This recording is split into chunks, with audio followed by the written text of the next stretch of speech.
Welcome back, everyone. So we have Noel back for this episode, which is why is Maltese the only Arabic language to survive in Christendom? It's kind of an unusual one, really, that it is the only Arabic language to survive. Why not two or three places? But Noel, you're going to explain us why. So over to you.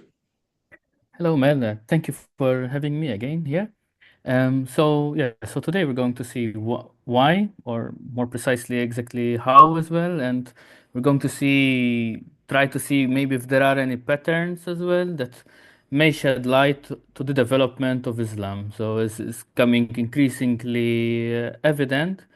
We should look not only in the 7th century to development of Islam, but we should try to search even in the later centuries. So, what are we going to talk about? We're going to talk about Andalusi Arabic. We're going to talk about Siculo Arabic. We're going to talk about Pantelleria and also the Maltese language.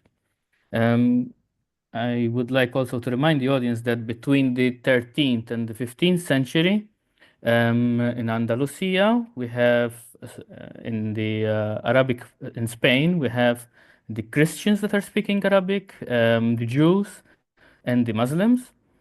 Whereas in Pantelleria, we have the Christians and the Jews and the Muslims as well. While in Sicily, we have just the Jews that are speaking Arabic, and the Maltese, we have the Christians and the Jews. Yeah. Now, as also another side note here is that the Jews in both Malta and Sicular and in Sicily, they were not exactly speaking Siculo Arabic, but they were speaking a kind of Jewish variety of Siculo Arabic. And both, according to Ettinger, the two islands had two different variations. So the Jewish Siculo Arabic is different than the Arabic that the Jews were speaking in Malta. Right. Um, so, Can I ask um, before you continue? Um, yes, the Jews that were speaking Arabic in Sicily, were they writing it in Hebrew script or in like a Latin script or an Arabic script? they were writing Arabic and Hebrew in the Hebrew script, Yeah, yeah, yeah, both in Sicily and in Malta. So, what do you have in Malta? You have um, the Christians that they were when they wrote in Maltese, they were writing Arabic in the Latin script. But the yeah. Jews, they were writing their language in the Hebrew script. So if a non-Arab speaker were to pick up a document belonging to Jews and didn't know the language, but just looking at it, they might have been easily led to think they're looking at Hebrew or something. It would have If looked, at if least on a they did superficial level, like it. if they didn't know the script, if they didn't know the script, they Yeah, wouldn't be able to differentiate between whether it was yeah, Jewish or sorry, Hebrew or Maltese or secular or whatever, because the yeah, script yeah. is, is what it is, right?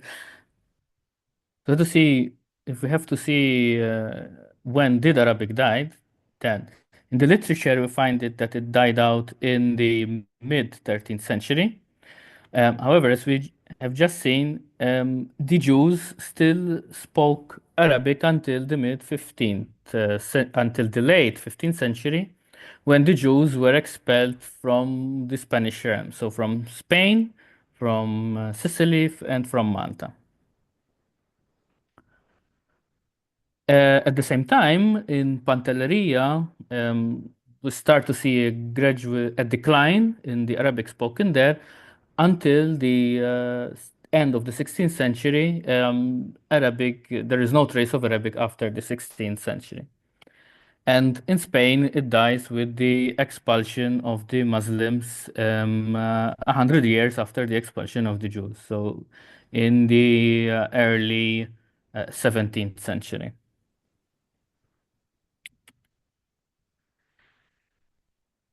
Now, so there are, if we have to see So there are, you can see like two clusters, right, or two episodes when Maltese would have died. So one is in the 13th century and the other one is in the 16th. So we'll see what happened and why did Maltese not succumb to these events. And we'll start with the 13th century. So the 13th century, Malta and Pantelleria survived, but the majority of the Siculo-Arabic, except for the Jewish variety, didn't die out because of two aspects. One is migration, and the other one is political autonomy. So if we look at migration, the Lombard migration that occurred in Sicily did not occur in Malta, and probably didn't occur in Pantelleria either. However, it's not that that the language stayed the same. It was influenced slowly by the migrants, but it was not to the extent as happened in Sicily. And the second factor, maybe the more important factor, is the political autonomy. For example, in the 13th century, when the Muslims were expelled from Sicily, and we see the Siculo-Arabic kind of dying, we see that Malta was quite uh, autonomous and politically in the sense that we have even the minting of coins in Malta, and also we have the Maltese going with Arrigo, who was the Count of Malta. He went to the Levant with 300 Maltese and he went to help Bohemond the Fourth in the Crusader states, right? So there was quite Malta was both quite powerful and all thanks to the Genovese, but also autonomous. So what I want to say? I want to say that um, because of the weakness of Sicily, they couldn't impose their kind of uh, their policies of not speaking Arabic, right, to the Maltese, because the Maltese they were they at the same at this time there was also the Sicilian Vespers. The story is very complicated, but the most important thing is that Sicily was not powerful enough to make the Maltese not speak Arabic, let's say. And according to Fiorini, this could be why Maltese was saved in the 13th century, whereas the Arabic that was spoken in Sicily, except for those of the Jews, didn't survive.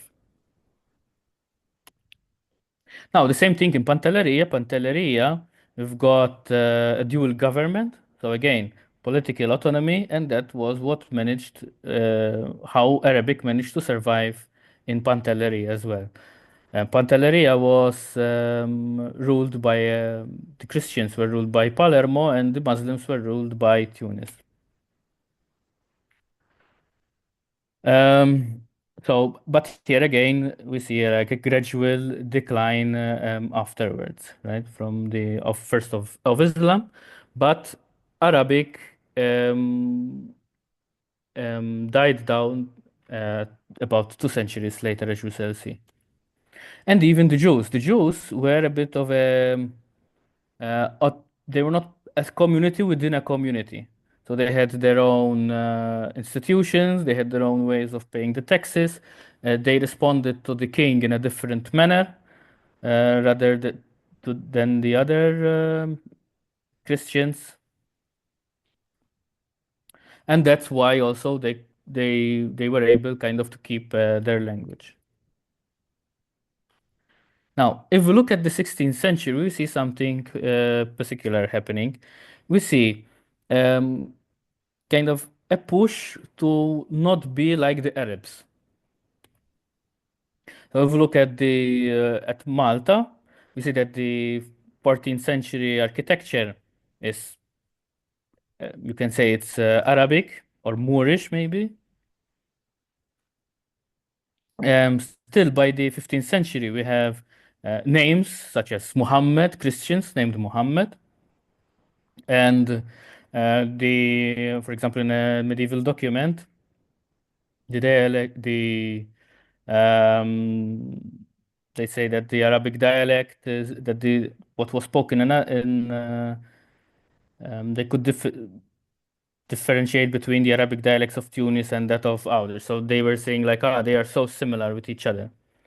What's interesting is that still you would be hard pressed to find a bed in the European styles. So the Maltese were sleeping on mattresses, and there were no chairs until the next century, the 16th century. By the 16th century, we still see that Maltese were quite Arab in both how they dealt with the Aragonese, because they, for example, always insisted to have civil servants, the top civil servants, that they would know Maltese, if that there would be a good translator if a representative of the king didn't know Maltese. So there was a very strong push um, of their Malteseness, so you can say. And even the priests, they didn't know Latin. This is also interesting as well. Now, in the 16th century, what we see is that in Spain and Pantelleria, you've got the clamping down of Arabic. So, for example, in Granada, we've got in Talavera, who was, for example, saying, exhorting the converts from Islam to forget as far as they can the Arabic language and that they shouldn't speak it, not even at home, for example.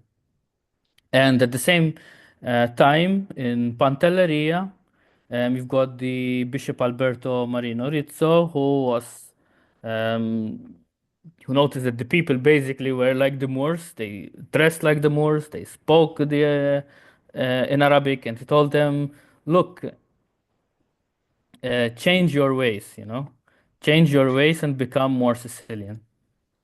I just inquire about, and I'm kind of guessing in my mind what the reasons might be, but why all of a sudden the 16th century did Spain and Pantelleria suddenly discourage the speaking of Arabic? Is it that they become stronger, or is it a backdrop of the split in Christendom because of the rise of Protestantism? Had that a part to play?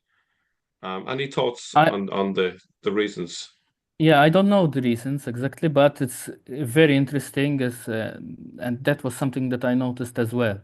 At this time, the 16th century, what you've got the sudden clamp on Arabic, and at the same time, also we've got problems with Protestantism. In 1520 is when the excommunication of Martin Luther. Yeah, So yeah, like it's at this time. one of the things I've noticed growing up in Ireland is the time of the conflict in Northern Ireland. You had exaggerated identities because of, what essentially was not a massive religious difference between Protestants and Catholics, but it was exaggerated to the point that it's almost like they were a completely different culture from one another.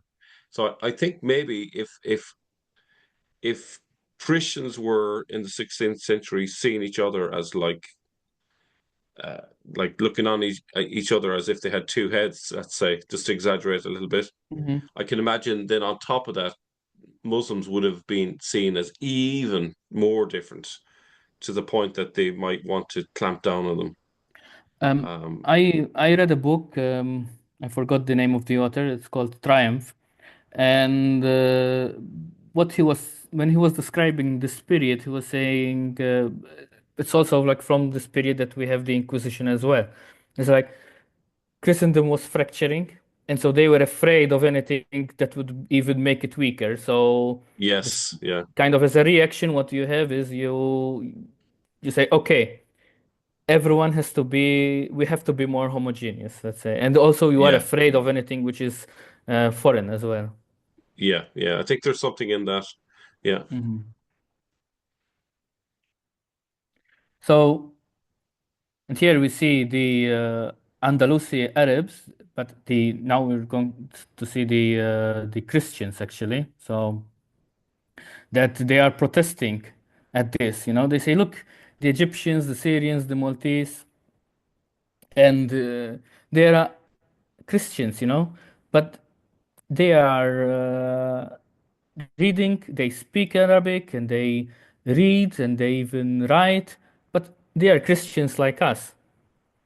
You know, so it's interesting that the affairs of Malta were known to the Moriscos as well. And another example, for example, um, when in 1566 we've got the prohibition of the use of the Arabic in Granada, um, uh, he was complaining, you know, as well that and he knew that you know, it's like, and why we shouldn't? Why is it that we cannot speak in Arabic? But look at Malta. Malta, okay, it's given as a fief to the Knights of Saint John, but it's still part of the kingdom. So why they get to speak Arabic? And even the Maltese nobles they speak Arabic. So why we cannot speak Arabic as well? So Ah, yeah. it's quite interesting that they knew what was going on in Malta as well, from all the way from Spain. And there is even this, to continue with the link, that there is, according to Zami, that even the cult around Saint Paul in Rabat was actually revived by Morisco as well.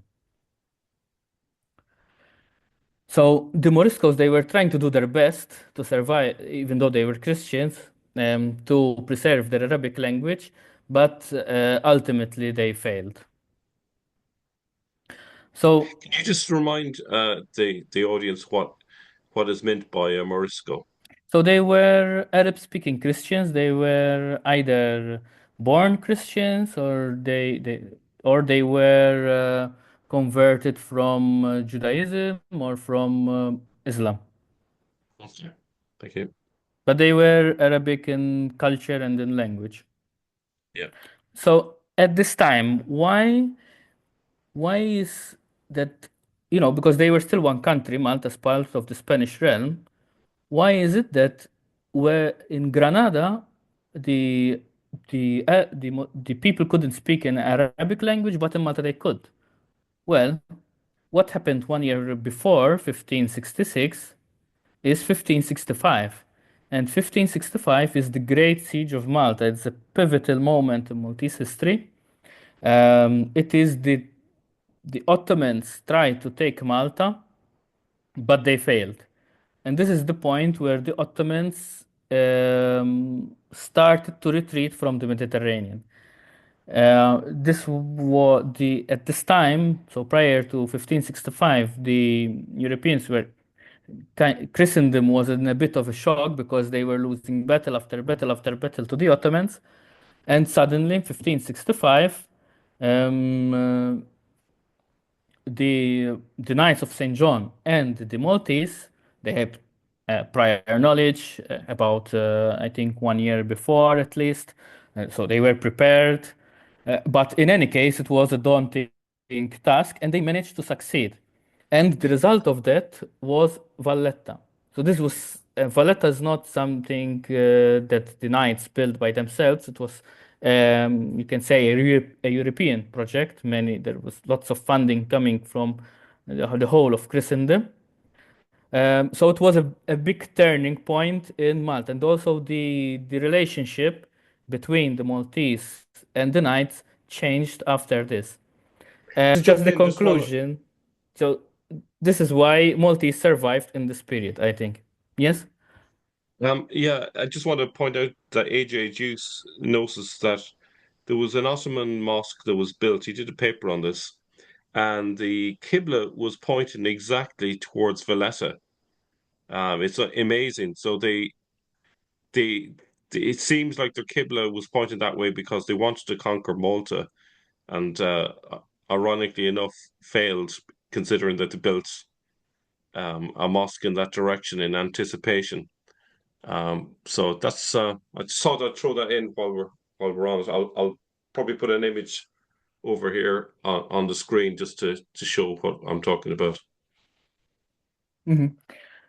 Um, so yes, exactly. Yeah, I remember. I remember that that episode. So this is what saved ultimately Malta from from how Maltese was saved. Now, why is the bigger question? What is the pattern here? So as we saw in the previous slide, there was also the problems of Martin Luther, which led to civil wars in Germany, and so maybe it was also a reason they were afraid that different ideas will cause disruption in the land. But also, it's also interesting that we see, if we look at the history of the Maghreb, for example, we see a gradual intolerance within Islam, as Murad pointed out as well.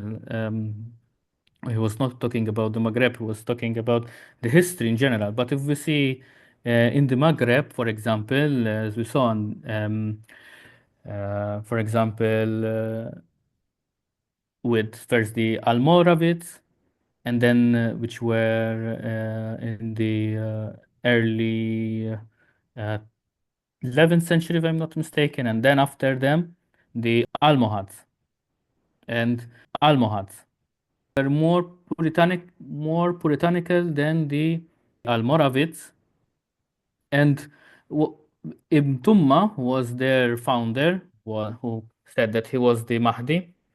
What did he criticize the Almoravids? So he criticized them that um, uh, they were why were they allowing the selling of wine? Why they were allowing the selling of pork? Did they have religious art in the mosques? Also, it is curious as well that we see in Norman Malta a peasant pirate that he captures a Muslim ship in harbor in Malta. The Muslim goes to Pisa. Well, I don't know if he goes himself, but in any case, a complaint is lodged in Pisa, and the Pisan court sides with him and orders the Pisan pirate to give back everything to the Muslim. And as well, we see the travelers that are traveling in ships that had both Muslims and Christians. So I don't know if you start to see a gradual intolerance as well here. And so it gets me to think maybe the religious zeal to liberate Jerusalem during the crusading months, it was it was not a hate to the other side, but more like both denominations kind of had the religious zeal to have Jerusalem, but that's it. Of course, when you have soldiers, you'll have bad things happening, but it was not something, that it was like, Not done with malice, like it was. There was yes, no. yes, yes, yes. It's like, okay, they are like, there's a separation of between the person and let's say the belief, Yeah, or today we say separation of politic. The politicians are doing something, but the people are doing another. I So suppose. maybe after thinking about this, this is kind of like, I don't Yeah, know, my 2 cents, let's say. I think maybe over time the story of the Crusades grew into a topic of hatred Mhm. on both sides. Certainly by the Maybe. 16th century as well. We also Yeah, see another thing in the later in the centuries. We've got the Muslims that are describing, sorry, not the Muslims, the Maltese that are describing the Moors as the canimori, these dogs. So it's yeah, another change in the attitude as well. yeah, Maybe it's a reflection of this. We've got many things happening as well. You've got both this fracturing in Christendom, and at the same time, this intolerance and within the Muslim world as well. yeah. Maybe, yeah. That's it for today. Okay, so that was great. Give us a kind of an overview, so we can see that surprisingly enough, Maltese survived, and the other Arabic versions, is that would that be the other Arabic Varieties, varieties, varieties, let's say, died out probably because varieties, of that dialects, intolerance. Yeah, died out because of that intolerance. So thank you, Noel. and And so next time, actually, yeah, Actually, one last thing that I forgot and now I remember, because yeah, in Maltese, in Malta and Maltese, when you go to history, being a thief is always still is actually if you go to any history lesson in school, being a thief is always seen as something bad, right? It's something the Maltese people they had it so bad, but in reality, if Malta was not a thief we wouldn't have Maltese today. So yeah, that's the actually the answer. Why did Maltese survive? Because unlike the rest of the where the Arabic varieties were situated, Malta yeah, was a fief. And yeah, also thanks to the Ottomans for the nights for the Great Siege. yeah. That's it had to buttress the island from outside influences. Because it was in the first instance in the 13th century, uh, there was political turmoil in Sicily, and Malta was at the same time quite strong enough to go with 100 men, which at the time were quite a lot, Yeah, especially for an yeah, island like Malta, to the yeah. Crusades. And in the 16th century, we've got the Great Siege, which kind of we see it as we saved kind of Christendom. Okay. All right. So next episode, Noel, what are you talking about? So in the next episode, well, I have to remind the audience that this is the name of this of the series is called Maltese, an Arabic language written in the Latin script. So we'll just conclude this series with a few words on the Latin script. Excellent. Okay, we'll see you then. Yep.